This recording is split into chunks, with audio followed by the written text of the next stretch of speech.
Jerni Sinaga. Saya Suryati Asnaga.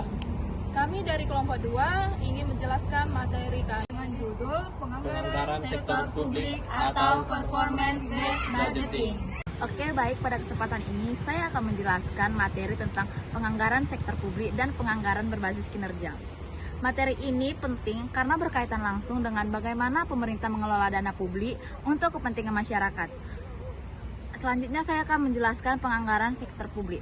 Penganggaran sektor publik adalah proses perencanaan keuangan yang dilakukan pemerintah untuk membiayai berbagai program dan kegiatan masyarakat, menjadi pedoman pemerintah dalam menjalankan kegiatan. Berbeda dengan sektor swasta, tujuan utama penganggaran sektor publik bukan mencari keuntungan, tapi untuk kesejahteraan masyarakat dengan memperhatikan keadilan dan pemerataan. Selanjutnya saya akan membahas tentang penganggaran berbasis kinerja. Penganggaran berbasis kinerja adalah sistem penganggaran yang mengaitkan dana dengan hasil atau kinerja yang ingin dicapai. Jadi, bukan hanya beberapa besar uang yang dikeluarkan, tapi hasil nyata yang dihasilkan dari anggaran tersebut.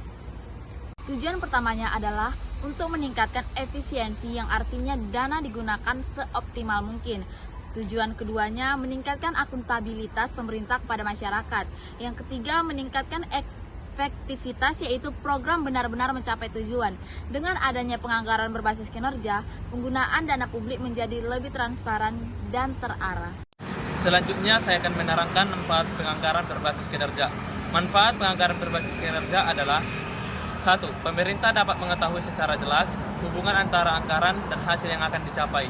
2. Masyarakat dapat menilai kerja pemerintah secara lebih transparan. Dan yang ketiga adalah pemerintah dapat memperbaiki program yang tidak mencapai target kinerja. Selanjutnya, prinsip dan karakteristik penganggaran berbasis kinerja. Penganggaran berbasis kinerja memiliki beberapa prinsip, yaitu: 1. Berpotensi pada hasil dan manfaat bagi masyarakat. 2. Mengutamakan transparansi dan akuntabilitas. Dan yang ketiga, melakukan perencanaan, pelaksanaan, dan evaluasi kinerja. Karakteristik penganggaran berbasis kinerja meliputi: 1. Setiap program dan kegiatan memiliki tujuan yang jelas. 2. Terdapat indikator kinerja yang dapat diukur secara kuantitatif maupun kualitatif. Dan yang ketiga, adanya hubungan yang jelas antara pengelolaan dan indikatif. Dan anggaran disusun berdasarkan pencapaian kinerja yang akan diharapkan. Selanjutnya, penerapan performance based budgeting di sektor publik. Performance based budgeting telah diterapkan dalam sistem penganggaran pemerintah pusat maupun daerah. Setiap kementerian, lembaga, dan pemerintah di daerah diwajibkan menyusun anggaran berdasarkan program dan kegiatan yang akan diukur kinerja. Yang pertama adalah input, yaitu sumber daya yang akan digunakan seperti dana dan tenaga kerja. Yang kedua, output, yaitu hasil langsung dari suatu kegiatan. Dan yang terakhir adalah outcome, yaitu dampak atau manfaat yang dirasakan oleh masyarakat. Jadi saya akan melanjutkan pembahasan mengenai studi kasus dan kesimpulan. Studi kasus yang kami ambil yaitu Program Keluarga Harapan atau PKH. Program Keluarga Harapan atau PKH adalah program bantuan sosial bersyarat dari Kementerian Sosial Republik Indonesia sejak tahun 2007. Pada tahun 2023, anggarannya mencapai 28,7 triliun rupiah, menyasar 10 juta keluarga miskin di Indonesia. Tujuannya adalah mengurangi kemiskinan dengan syarat seperti anak harus sekolah, ibu hamil periksa kesehatan, dan anak diimunisasi. Terus bagaimana PBB diterapkan di sini? PKH menggunakan indikator kinerja yang terukur. Misalnya, target partisipasi sekolah sebesar 95%, kunjungan kesehatan ibu hamil 80%, dan pengurangan stunting 14% pada 2024. Data dari Bank Dunia 2022 menunjukkan partisipasi sekolah naik dari 85% ke 92% di daerah sasaran.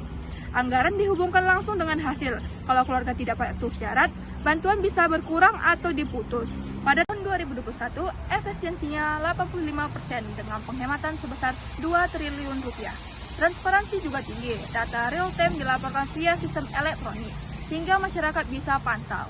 Laporan KPK pada tahun 2023 bilang ini kurangi korupsi dari 15% dari kasus sebelumnya. Manfaatnya yaitu PKH kurangi kemiskinan ekstrim 20% di daerah sasaran dengan peningkatan pendapatan keluarga rata-rata sebesar Rp500.000 per bulannya. Inovasinya pakai data big data untuk evaluasi, sehingga program ini bisa disesuaikan. seperti integrasi dengan program kesehatan lain, namun ada keterbatasan, yaitu akses di daerah terpencil masih kurang. Jadi indikator ini harus perlu diperbaiki. Kesimpulannya yaitu penganggaran sektor publik ini krusial untuk pelayanan masyarakat, dan PBB adalah pendekatan yang menghubungkan anggaran dengan output dan outcome yang nyata. Dengan indikator kinerja yang jelas, kita bisa tingkatkan efisiensi, efektivitas, transparansi, dan akuntabilitas. Dari studi kasus PKH ini, kita lihat dampak positifnya, misalnya pengurangan kemiskinan, peningkatan kesejahteraan, dan tata kelola anggaran yang lebih baik. Sekian penjelasan materi dari kelompok kami. Terima kasih. Oke, bye.